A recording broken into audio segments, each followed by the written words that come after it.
What's up, everyone? I'm Rick Knight. Welcome back to another video here at The Bad Philosopher. So, little changes on the show. No longer me just standing there and ranting like a lunatic in front of the camera with a cheesy, corny, fake brick background. Now I'm actually having guests in the studio and interviews and stuff like that. So I'm going to go to my first guest, a good friend of mine, Oleg. Oleg, what's happening, brother? Not much. Nice to be on the show. Thank you. Finally, right? Oh yeah, love what you did with the place, by the way. Oh, I think come a long way. For yeah, sure. remember we were talking about starting this show, and I was gonna call it the what was I gonna call it? The uncomfort the zone. uncomfort zone, right? Because we're gonna have uncomfortable conversations with people. Right. I had all these plans and ideas, and everything pretty much fell through, and then I resulted to using my camera. My phone, which was actually working pretty. It was well. working pretty good. Efficient, yeah. It was working pretty good, but I think this is a lot better. Mm-hmm. 2 camera angles, and now yeah. we don't have to be bunched up like this, like we're like lovers or something to fit inside the frame. So what do you think? You know? No, yeah, there's definitely a little bit more room to gallop, for sure. Definitely. So we met in college, right? We had a same class together. Yeah, we most certainly did. Which is It's a good thing. I don't really, when you get older, you don't really meet friends like that. Yeah, you really don't. It just so happens that, 2 like-minded individuals kind of click. And you just kind of, the rest is history, so. Well, it was kind of easy in the class we had because it was a political science class, so it was like, we were destined to be together. Well, no, the first class we had ever, I think, was English, I believe. Was English 24. Right. Yeah. I remember that. And I come in and I see you and Wes in the back, and I'm like, who are these bozos? I'm going to sit with them, And I'm like, well, they got tattoos. I got a few, so am I cool? Right. I remember. And I was with Wes in English 12, and that's where your ex-girlfriend was. Yeah, she was. She was in that class. Yeah, she was. She certainly was. Yeah, that was funny. I wanted to tell you the story with the eye thing when she asked me. I know I've been through this before with you, but I remember she says, look at me, and I had glasses on because I was blind from an accident to my eye. My eyes were all messed up. And she was like, what's wrong with your eyes? I'm like, holy shit, you don't just ask people what's wrong with the eyes. I thought it was funny. Yeah. So, okay, so what do we have on the topic for today? Well, we were going to talk about the left in colleges, and how many people have you encountered with the leftist mentality? Oh, snap. With the radical leftist mentality, and how many haven't I? Yeah. But that's just it. In their mind, they're the true moderates. They're the reasonable folk, and we're just like the far right. You understand? So anybody, like Stephen Crowder says, anybody to the right of Chairman Mao is a white supremacist. Yeah, definitely. We find ourselves. The thing is, like, it's so easy to call us, a Nazi and a white supremacist. Oh, absolutely. It's acceptable. Absolutely. It's to them, it's fair. It's accurate. We shouldn't be offended by it. You disagree with them, they call you a white supremacist. Even though I'm Jewish with biracial children. And still it's like, doesn't matter. Doesn't matter. I'm a Nazi and a white supremacist. It's like, why are you calling me a Nazi? We're talking about economics. Well, you know what I mean? Like, what it has nothing to do. If I don't agree with you on economic policies, I'm also a Nazi. Like, pretty much. My favorite baseball team is the Yankees. Does that make me a Nazi? Like, it's insane. Not yet, but tomorrow. Yeah. I'm wearing a New York Giants football sweater that makes me a white supremacist because it makes me a bigot because Giants are taller and I have a preference for taller people now or something, and I'm a bigoted towards shorter people or some other crazy mind state with them. Yeah. But they're everywhere. They truly are beyond parody too. They literally the jokes just write themselves. And here's the crazy thing is, we're not laughing anymore. And it's not really funny no more, nor is it cute. It used to be in the beginning, maybe that you could sort of mock the left and they're saying lack of standards, or should I say the double standards or whatever, and just all the other stupid things that they stand for, things that they claim and whatnot. But now it's kind of like they're just going to numbers and they're really serious. It's kind of like stop it.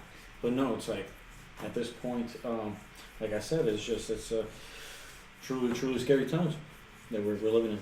I mean, without exaggerating a bit, it's I look into it. But you know what I find with them a lot, because just having conversations with them, they really don't know much, and they're really just at all. They're echo chambers for whatever leftist media source that they like to watch, CNN and Fox and BuzzFeed and Huffington Post and whatever spread. Another popular thing that they like to do is they like to repeat stuff they've seen on Facebook and social media, memes and stuff like that. Absolutely. And this is their talking points. A meme that they saw on Facebook. I couldn't even tell you how many times in a conversation with them that they, responded with something that I'm like, wait a minute, I saw that. Yeah. I saw somebody passing, those same words in a meme. Like this is where you're getting from Occupy Democrats or the other 98%. Right. I mean, you're getting your political information from a meme on Facebook or whatever. Yeah, but it was shared by like 6 of my friends who are,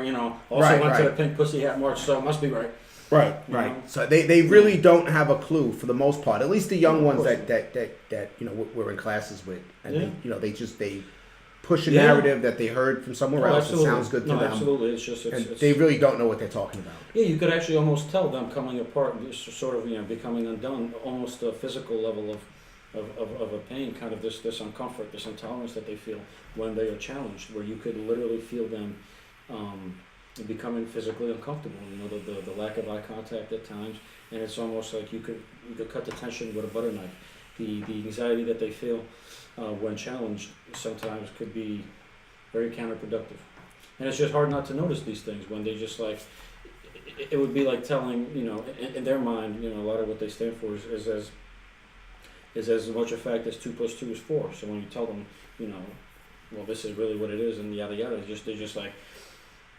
Which is why it's it's not surprising, it's not unusual that they're called NPCs right now, because they're literally like they're like programmed robots, and and it's just it's crazy. It's only a matter of time till they. Is that what the meme is about? Yeah, that's what the meme is about, calling them a non-playing character. Yeah, more or less, where they're just literally getting programmed, and there's probably no more fitting a term for them. Right. When I was putting this together, there's a young kid that was in one of my philosophy classes. A cool kid. His family's from Bangladesh. He's a cool kid. I don't want to say his name. He doesn't want to be on the show or his name or anything like that, because he's planning on a career. Going into a certain field, and he doesn't want anything to come back around to haunt him later on. So, but he kept saying, "Oh, you got to put an NPC character. You got to put an NPC character."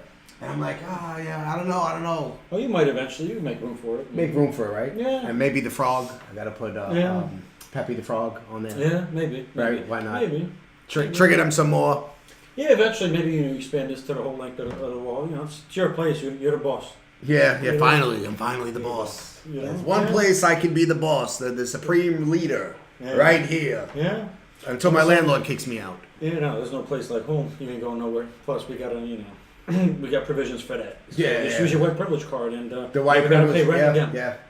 Just tell my landlord that I don't have to pay rent because I'm white. Yeah, exactly. The white delegation is going to pay he'll say, you know what? The rent for me. It makes sense. So you can't, that's it. You can't argue that. It's facts. It's science. So. Yep, white privilege. Just hearing it constantly, it's like, this is the problem that they don't seem to understand. When you keep using words like that, language like that, you create resentment. Right? If you wonder why, let's just say, black people, a lot of them have grievances with white people, and I mean, we go back to the 1960s when a lot of them are mistreated, and then it leads to a lot of resentment.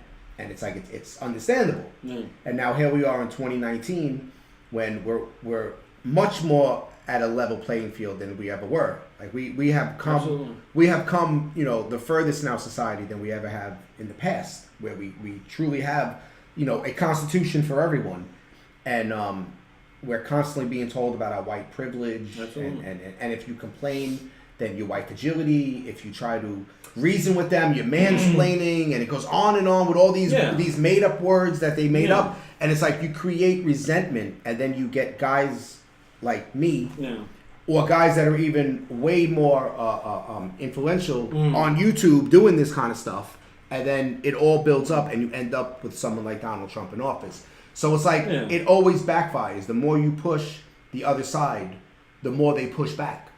Right, and and the crazy thing is that you really can't win, because you take things like you take the phenomenon of large groups of white people, moving into a neighborhood, right? That's called gentrification, you take lots of groups of white people moving out, and that's called white flight, right? So essentially, you really can't win, and you truly have the crazies running the asylum, right? You got the the loonies driving the short bus. You know what I'm saying? And it's like they're taking us off a cliff and fast, so to speak. So you really there's really no winning. But you know, a lot of people on the left, and I used to be one of them. Yeah, me too. Sad to say, but I was, I guess, at a certain point. You know, I used to go around, and I really fell into the inaccurate notion that you hear often that white people are so lucky that black people just only want equality. And that's it. But it's like, no, that's not true. They just want revenge. But essentially, they want to get revenge on those that have not transgressed them. Meaning, I've personally not oppressed anybody, nor had slaves. I come from, matter of fact, I wasn't even born in this country. I came from Russia back in '92. And pretty much, if you trace back my lineage, which I haven't quite done yet, but just knowing enough, up until my great-grandparents, I knew that I come from poor Slavic farmers. So if anything, I was likely from a family of indentured servants and poor peasants from my entire no royal blood here, no slave owning ancestry, and meanwhile I'm over here lumped in with the Ben Afflecks because his family did own slaves, as a matter of fact. And so it's just I just think it's silly, but unfortunately there's no going back because that's it. The train left the track. The train left the station. Yeah, it's true because most people who've ever lived on planet Earth in human history were poor people. Absolutely. So when you talk about you have resentment for a certain group of people that harmed you in some way, it's like, well, every single person in the group, because the problem is being holding resentment because of slavery. When most people during the slave era were poor people who didn't own, most white people were poor and didn't own slaves. Mm-hmm. So, it's this collective guilt, this collective responsibility that we have to try to make things right when it's like, wait a minute, isn't it a small percentage of people that own slaves versus the larger group? It doesn't matter because we all benefited. Which actually isn't the case because a lot of poor whites actually despised the institution of slavery because right, they couldn't compete with no wages. Exactly. So you and not only that, but you had a political party, you had the Republicans who fought against slavery. Absolutely. You're mad at people over slavery, and you're not mad at the Democrats. Yeah. The historical racism from the Democrats, from the Jim Crow South to slavery, all of this was, the Klan was the Democratic army. Absolutely. It was an army for the Democrats. Fact. And but they fall under the myth that the party switched sides. Right. And unfortunately, that the two sides came together and agreed to switch. Well, what do you expect when you have a monopoly on school textbooks? What is it, McGraw-Hill, I believe? Right. That has a monopoly on these things, and essentially, you're really not gonna dispel the popular narrative of contemporary victimhood because the plight of the minority, so to speak, and maybe some of it is valid. I'm not going to totally take away all their struggles. Obviously, some they have legitimate grievances. The problem is that they've recently become very illegitimate, and they're only extrapolating them, and now they're just making shit up, which is like, hold on, whoa, it's just that's all they have is their plight and their struggle, and they're very eloquent and articulate in their victimhood.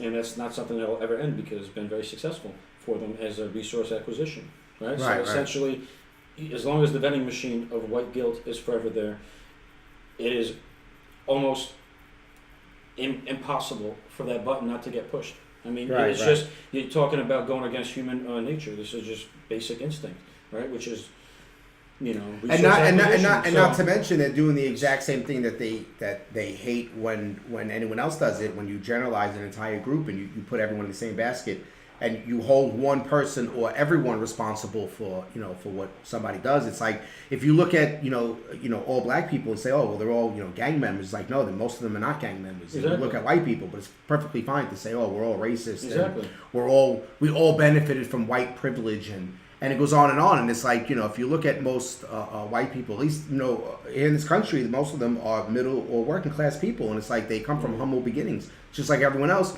But then the narrative is, it's their white privilege that enabled them to go from working to middle class or poor class to working to middle or whatever the case may be. And it's not that they actually worked and held a job. It's because of the color of their skin, somebody just gave them a house.